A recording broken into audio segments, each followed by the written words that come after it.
I wanted to tell you a story out of my book, In Our Backyard, and out of the chapter Illusion of Pleasure, which is the chapter on the connection between pornography and human trafficking.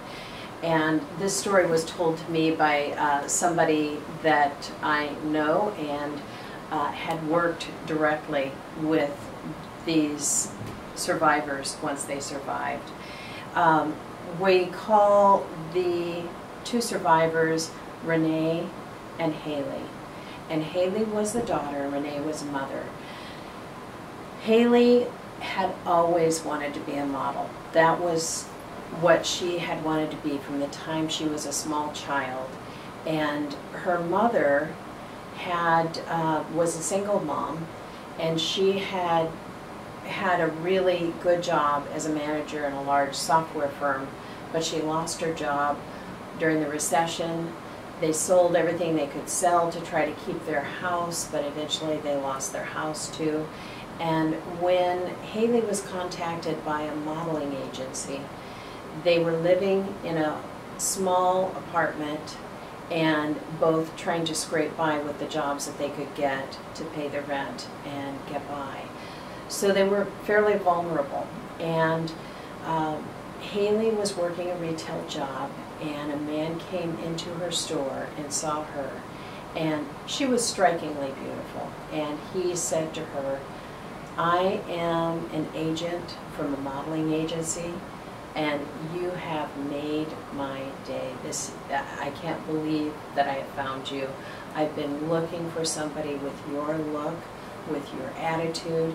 You are perfect for what I'm looking for this large company." And it was a nationally known, recognized company. And he said, "I need you right away. I've been looking forever for the right person, and I can't believe I finally found you." He tells her she's going to earn between $5,000 and $20,000 a month. And just a parenthetical statement here, he didn't just walk in. He had already done research on Hailey. He knew about her, and so he was able to say things to her that went straight to her heart because he knew what mattered to her. So he talked to her about the modeling agency. He took her to the office the next day, and they talked some more, and they were ready to sign. And they took one look at Renee and decided they wanted her too. And so they took her to, they put them both on a plane within a few days, the San Fernando Valley. An attractive man met them as they came off the plane and took them to a mansion.